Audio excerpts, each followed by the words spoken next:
This full video contains some spoilers. However, here's the short spoiler-free review. The game is good. I thoroughly enjoyed Armored Core 6. The gameplay is fast and fun, the mech building is pretty intricate and rewards planning and forethought. Sound, music design, and voice acting is absolutely amazing. And the story is classic FromSoft, where they give you the pieces and let you put it together, but it is a lot more straightforward than their other games. It's a good, honest game with a few flaws, but in the current state of gaming, that's perfect for me. Spoilers from this point onwards. If you haven't played the game yet but are interested in it, I'd recommend stopping the video here and playing the game. So, some of the weapons and parts are simply a little too strong. Not many though.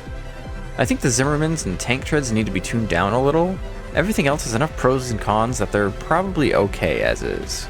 Remember, this isn't a Souls game, so you should be rewarded for putting together a build capable of bodying a boss or mission.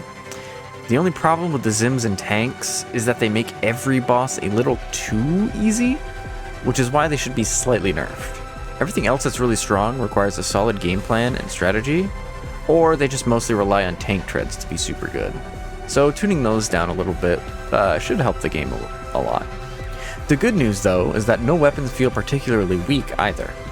Sure, you always could just pick the absolute strongest weapons and watch guides on how to cheese bosses, but that's not nearly as fun as trying something out yourself and seeing it work. And this game really allows for that level of creativity.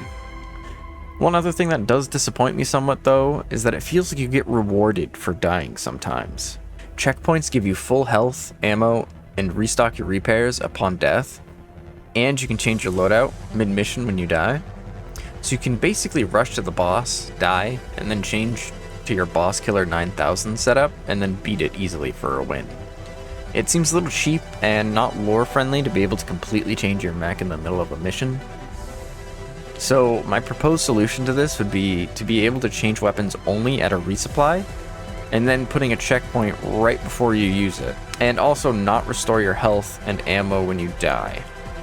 That would make choosing weapons with longevity in mind more viable, and punish you for taking too much damage early on. This would also make the total ammunition actually matter for some weapons.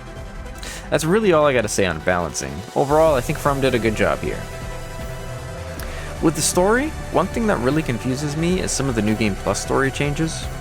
When you have your little 1v1 with Rusty, and then Middle Flatwell shows up and joins Rusty in fighting you, it feels like they're trying to build this up for something in New Game Plus or New Game Plus 2, but they just don't. It kind of feels like there was supposed to be 4 endings: the Fires of Raven ending, or an Air ending for regular New Game, a New Game Plus ending as the Liberator of Rubicon, and then the New Game Plus 2 ending. It's kind of disappointing that a lot of the New Game Plus changes and new missions don't really amount to anything, but I'm not really super mad about it, since all the changes do make the Liberator of Rubicon ending just a little bit better, and they add nicely to the New Game Plus 2 ending, so that's nice. And also in New Game Plus 2, the third ending comes extremely fast. I feel like there should have been at least 1 or 2 missions to flesh out Allmind and Kate. I wanted to fight more things, but the game just didn't let me, so that's kind of disappointing. One last thing on the story is the real Raven, or rather the original Raven, shows up and dies really quickly, and his handler has dialogue indicating that they'll be around, but they just aren't. I bet it's DLC bait, but we'll see. Now, I can't comment on PvP since I haven't played it, and I'm honestly not interested in PvP personally. I hear it's kind of broken, but that honestly doesn't surprise me since From traditionally doesn't balance anything around PvP at launch. Give them some time, they'll probably put out a patch to nerf or change some things in PvP. Now, one thing I really liked about this game was how they made such amazing characters but gave none of them actual appearances. The voice actors absolutely killed it in this game with their performances. You can tell exactly how characters feel, you can feel their drive and passion for what they fight for from just the voice acting alone. And most of the characters don't even have a lot of voice lines. So that's absolutely commendable by itself. They won't, but the gaming industry at large should take notes from this on character writing. Other than that, that's really all I gotta say about the game. I thoroughly enjoyed it. It's another good addition to FromSoft's library. I look forward to and hope they continue with the Armored Core series from here. That's all I had for my thoughts on Armored Core 6. If you had anything you wanted to share that you liked or hated about it, go ahead and drop a comment.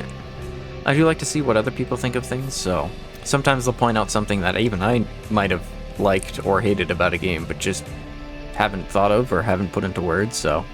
Anyway, that's all for this one. See ya.